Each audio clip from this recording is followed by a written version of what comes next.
BJP Vokkaliga ನಾಯಕರ ವಿರುದ್ಧ DK Suresh ಕಿಡಿಕಾರಿದ್ದಾರೆ. ಮುನಿರತ್ನ ಸಮರ್ಥಿಸಿಕೊಳ್ಳುವ ಬಿಜೆಪಿಗೆ ನಾಚಿಕೆಯಾಗಬೇಕು ಅಂತ ಆಕ್ರೋಶ ವ್ಯಕ್ತಪಡಿಸಿದ್ದಾರೆ. ಒಕ್ಕಲಿಗರಿಗಾದ ಅಪಮಾನದ ಬಗ್ಗೆ ಚಕಾರ ಎತ್ತುತ್ತಾ ಇಲ್ಲ. ಬಿಜೆಪಿ ಒಕ್ಕಲಿಗ ನಾಯಕರಿಗೆ ಹಾಲು ಅನ್ನ ತಿಂದಂತಾಗಿರಬಹುದು. ಬಿಜೆಪಿಯವರೆಲ್ಲ ಒಂದೇ blue boys gang. BJP Vokkaliga ನಾಯಕರಿಗೆ ಡಿಕೆ ಸುರೇಶ್ ಕೊಟ್ಟಂತಹ ಟಾಂಗ್ ಇದು. ಅವರ ಋಣದಲ್ಲಿ ಒಕ್ಕಲಿಗರಿಲ್ಲ, ಒಕ್ಕಲಿಗರ ಮೇಲೆ ಅವರು ನಿಂತಿದ್ದಾರೆ. ಬಿಜೆಪಿಯವರು ಮಾಡೋದೆಲ್ಲ ಮಾಡ್ತಾರೆ, ಆಮೇಲೆ ಕಾಂಗ್ರೆಸ್ ಮೇಲೆನೆ ಗೂವೆ ಕೂರಿಸ್ತಾರೆ. ಬಿಜೆಪಿ ವಿರುದ್ಧ ಮಾಜಿ ಸಂಸದ ಡಿಕೆ ಸುರೇಶ್ ವಾಗ್ದಾಳಿ ನಡೆಸಿದಂತಹ ಪರಿ ಇದು.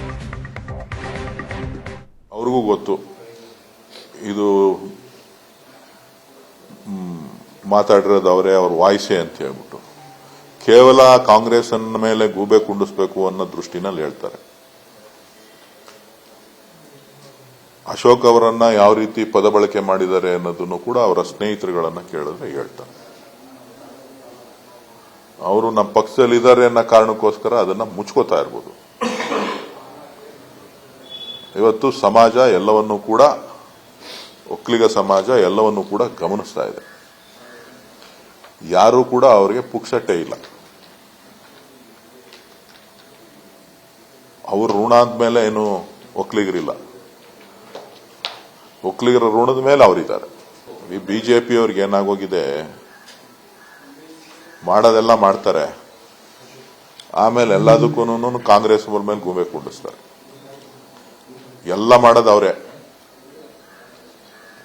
ಯಾವ್ಯಾವುದು ಅಂತೇಳಿ ಪ್ರಕರಣಗಳನ್ನ ನೀವು ಕಳೆದ ಒಂದು 5-6 ವರ್ಷದಿಂದ ಪಟ್ಟಿ ಮಾಡ್ತಾ ಬನ್ನಿ. 1, 2, 3, 4, 5 ಅಂತ ಬೆಂಗಳೂರಿನಲ್ಲಿರೋ ಶಾಸಕರಿರ್ಬೋದು, ಬೆಳಗಾಂನಲ್ಲಿರೋ ಶಾಸಕರಿರ್ಬೋದು, ಶಿವಮೊಗ್ಗ ಜಿಲ್ಲೆ ನಾಯಕರುಗಳ ವಿಚಾರಗಳಿರ್ಬೋದು, ಶಾಸಕರುಗಳಿರ್ಬೋದು, ಬೇರೆ ಬೇರೆ ಸಂದರ್ಭಗಳಲ್ಲಿ ಬೇರೆ ಬೇರೆ ವಿಚಾರಗಳು ಬಂದಂತ ಸಂದರ್ಭದಲ್ಲಿ ಇರ್ಬೋದು, ಹಾಸನ ವಿಚಾರಗಳಿರ್ಬೋದು, ಯಾವ್ಯಾವ್ದಿದೆ ಎಲ್ಲ ವಿಚಾರಗಳು. ಇದರ ಹಿನ್ನೆಲೆ ಯಾರು, ಸಂಪೂರ್ಣವಾಗಿ ಇದರ ನಡವಳಿಕೆ ಏನು, ಇವತ್ತು ಮುನಿರತ್ನ ಅವ್ರ ವಿಚಾರ ಇರ್ಬೋದು, ಅವ್ರು ಮಾಡಿರುವಂತ ಕೃತ್ಯಗಳನ್ನ ಕಾಂಗ್ರೆಸ್ ಮೇಲೆ ಗೂಬೆ ಕೂರಿಸುವಂಥದ್ದು.